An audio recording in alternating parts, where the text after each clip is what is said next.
Van anar passant els anys. 1 any, 2 anys, 3 anys, 4 anys, 5 anys... El temps anava passant, i aquí, al mes d'abril, s'anaven explicant contes i contes i contes, fins a arribar als 13 anys. Oh, és que enguany ha fet 13 anys! Ja gairebé no ens en recordem de quan era petitó i tenia 1 any i anava per aquí, per terra, grapejant a 4 grapes.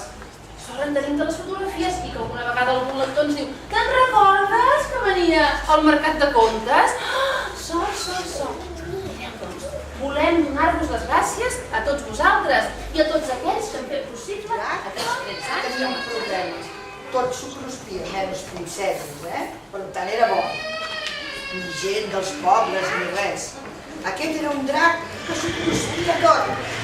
I era tan gros, que cada 2 per 3 havia de cridar els paletes que li fessin la cova més gran, perquè no hi cabia. Havia menjat tant que no podia entrar a la cova i havia de trucar els paletes, que estaven contentíssims perquè tenien feina, i anaven allí a picar a fer-se la cova més gran. Tant menjava que li van dir que es deia el drac dragó.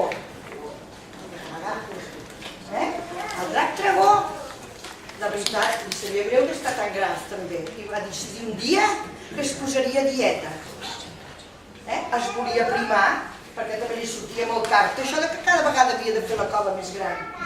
I va dir: em posaré a dieta, però com que tot ho feia a lo gran, doncs va dir: demà només menjaré una oliva. En tot el dia només menjaré una oliva.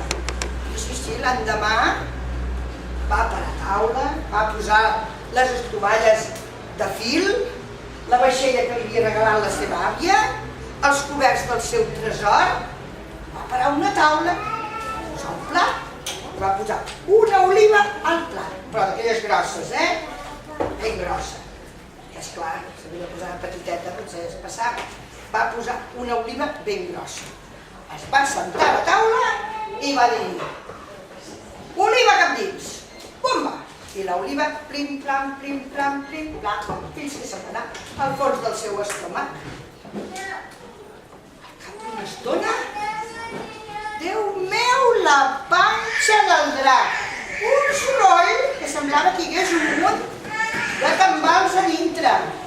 Un dolor es recargolava de dolor. Quin mal me fa la panxa!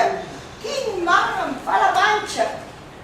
Tan mal va fer la panxa que com va poder, va arribar allà on tenia el mòbil, el va agafar i va trucar al doctor Cremallera. Per què es deia Cremallera, aquest doctor? Perquè tenia moltes cremalleres. Era un doctor, no, per aquí, de Cremallera sí que en tenia.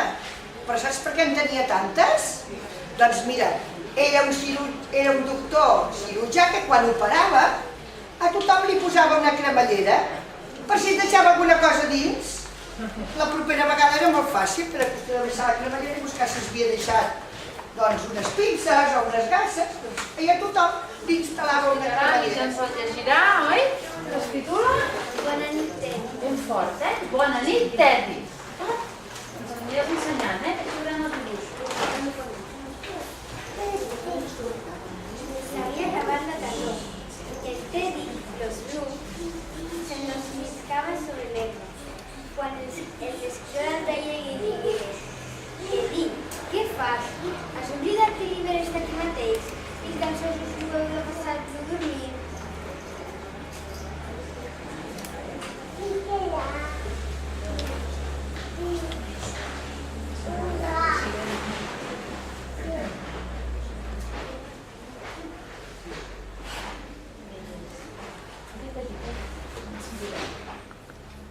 Teddy va córrer cap a casa. L'hivern està a punt d'arribar i encara no estic preparat. Ràpid, ràpid, tot està fora de lloc i tinc el llit per fer. Només em falta aquest ratonet que es fica per mig. Explicaré a tu la història de dues tortugues.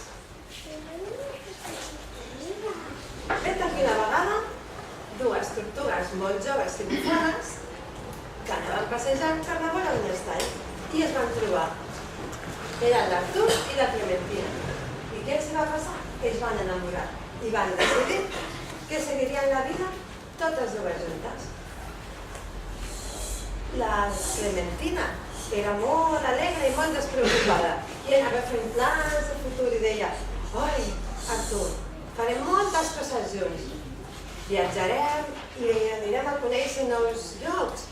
Coneixerem, visitarem altres llacs, podrem veure flors de colors molt diferents als colors que hi ha aquí i serem molt, molt feliços.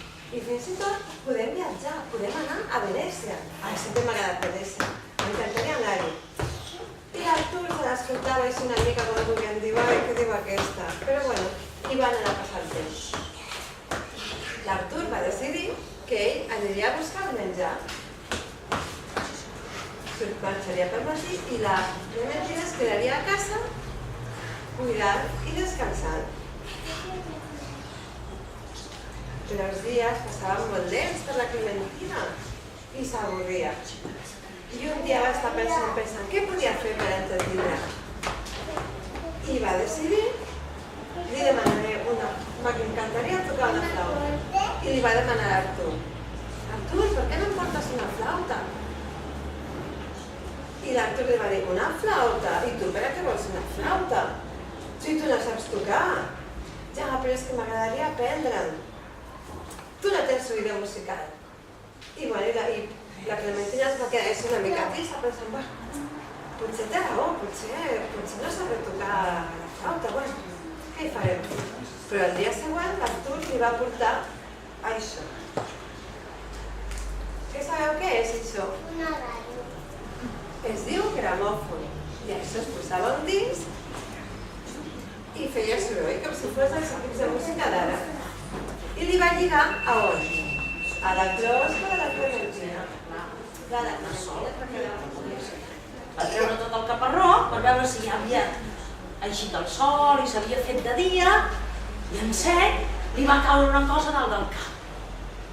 Li va caure una cosa que era així rodona, llarga, de color marró, i li va caure aquí així, com una enciamada. A veure si endevineu què era. I a més feia pudor.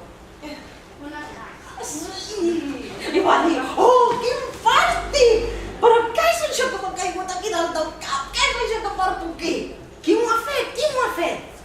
Llavors, clar, com sempre estava a fosques, no hi veia gaire bé, i llavors quan sortia la llum es posava ulleres perquè no hi guipava gaire. Llavors va veure passar un colom i va dir: Colom, que has estat tu? Qui m'ha fet això aquí al cap?